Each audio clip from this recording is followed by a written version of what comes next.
Hi guys! Magandang umaga! Welcome back po dito sa Gandara SRU channel for Showbiz Update.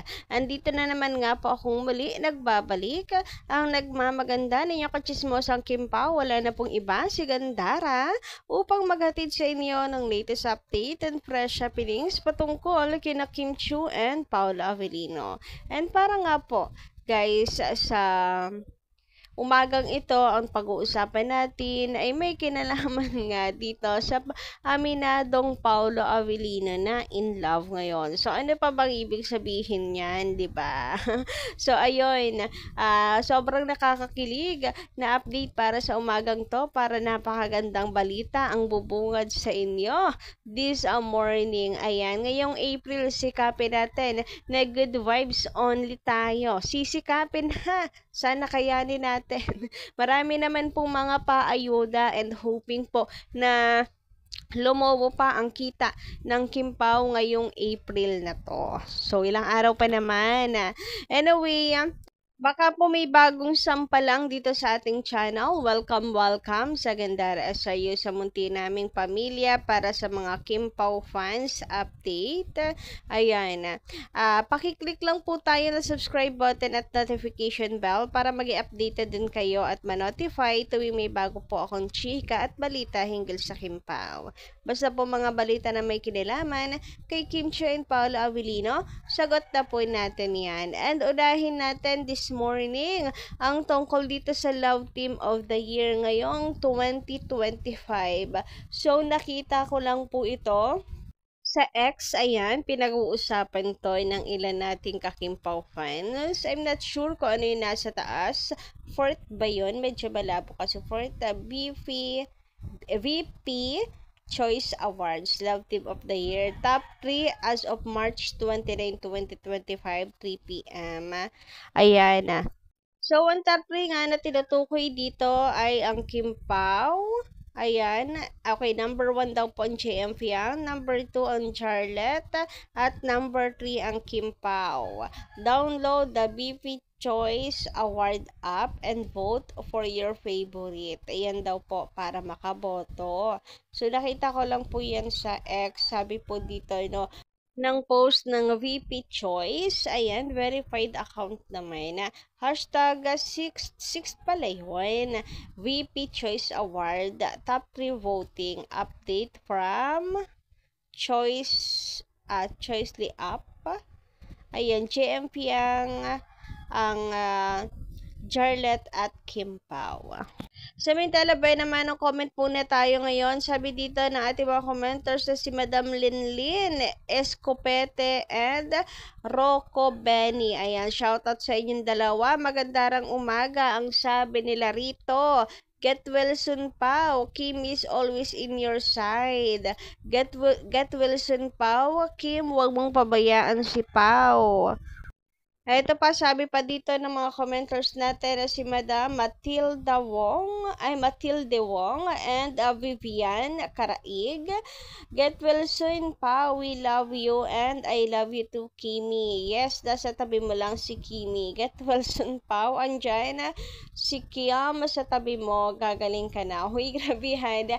Puro andyan si Kim. Andyan naman si Kim sa tabi mo. Ano po ba si Kim? Gamot ni Paula Avellino. Anong klaseng gamot ba na ibibigay ni Kimi kay Papi?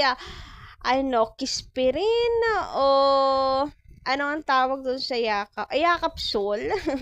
Kispirin o yakapsul? Ano kayong mabisang gamot ni Paula Avellino from Kim? Kispirin ata Charot. Pero biro, dahil kasama niya si Kim Chiu, ayan, nung sa LA, nung medyo namalat nga yung boses ni Pao, ang gusto nila iparating is nandiyan naman si Kimi, mag-aalaga naman. Parang kampante yung mga fans, naging taga-alaga si Kim. Pero sabi naman ni Paula Avellino, ang nagustuhan naman niya kay Kim Chiu is maalaga, yung pagiging maalagain ni Kimi, diba? Diba yun din naman yung gusto ni Paula sa karelasyon. Sabi niya, hindi siya maselan, basta naalagaan siya. Aha, bongga! Naman, dalagang Pilipina, kasi ako Kahit independent, strong girl, pagdating sa ganon, dalagang Pilipina pa rin. Oo, parang... Gusto mo mag-dinner mamaya? Split tayo. Hindi, ikaw ba? Ako pala. So, eto na nga guys, sa pag-usapan natin ito. So, alam nyo na, dalagang Filipina, yeah. Itong si Kimi, kahit Chinese yan. Talagang pagdating, strong independent woman, sabi nga ni strong girl, sabi nga ni Ate Bianx. Pero, 'di ba? Pagdating sa pag-ibig, abay dalagang Filipina, yeah. Yan yung may mga paninindigan na babae na gustong-gusto ng mga seniors natin about kay Kim Chu. One of the reasons kung bakit nila nagustuhan, disenteng babae talaga si Kiam.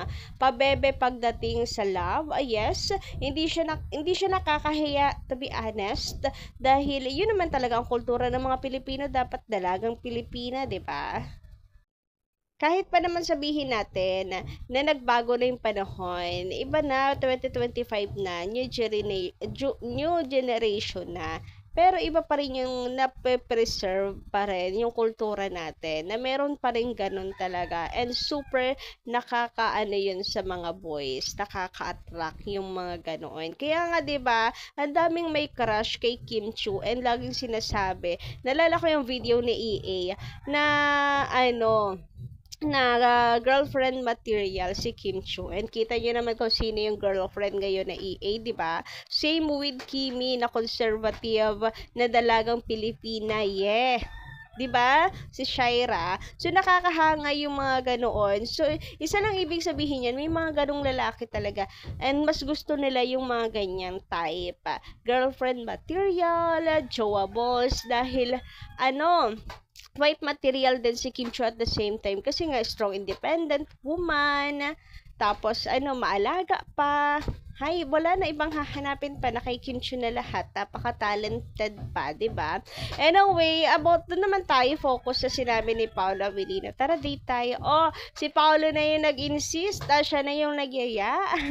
Siya na yung nagpaparamdam. Hindi na kinakailangan pa ng girl ni Kimi magparamdam sa kanya kasi si Pao ang nagpaparamdam sa kanya at nanliligaw. Nanliligaw talaga ng tawag dito, nanunuyo. Unlike dun sa ibang girls na si Paolo talaga sinusuyo. Si Paolo talaga yung parang pinipilit paaminin, pinipilit na ano ba? Di ko masabi yung word. Basta parang siya na yung nanliligaw. Pero meron talagang ganong girls na sila na yung nagpa-first move. So, wala namang masama doon, pero depende pa rin kasi sa lalaki. Baka kasi mamaya, yung naparamdaman niya ay ayaw ng ganon sa girl. So, sorry na lang. Hindi pa talaga ako nakaka-experience sa pagmamahal. Ngayon pa lang. Actually, wala po talaga tayong papanooring movie. Live po talaga to. Medyo... I don't know. Samantala, speaking of Paolo Avellino, eto na naman nga tayo. Pag-usapan natin to. Aminadong in love ngayon si Paolo Avellino. Narinig niyo naman na ngayon niya lang ulit naramdaman yung pagmamahal. Sabay tingin kay Kim Chu. Grabehan naman talaga. Si Kimi parang matutunaw na rin sa mga titig at mga banat nito si Paolo Avellino. So nakakakilig talaga. Grabe si Paolo. Tumatapang na talaga. Paolo Avellino in his matapang era. Hoy, grabehan. Totoo yan. Biruin nyo, ha? Hindi naman ganyan si Paolo Avellino. Parang hindi tayo maniniwala sa mga pinagsasabi ni Paolo. Hindi talaga siya ganyan. As in. Sobrang nakakapanibago. Pero sana nga, Pao, hindi lang to pang promo. Sana talaga totoo na ngayon mo lang ulit naramdamang ma-in love. Magmahal na mahalin. Uy, grabe naman yun. And sana si Kim na nga. Uy, ang daming matutuwa talaga. Pakasal na kayo. Pag ngayon lang nakaramdam, pinakasal na agad. Grabe nga naman. Sabi naman dito ni Madam Malen Alvana, magandarang umaga po sa inyo. Kung sino maglalakas loob na magtanong kay Paolo, kung sila na ba ni Kim, try nila.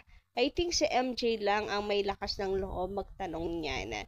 Hindi kay Kim ang gagaling ang pagsagot niya. Na parang, anong gusto niyo? Yung si Paolo lang talaga mag-isa, ini-interview, walang Kim Chu sa tabi?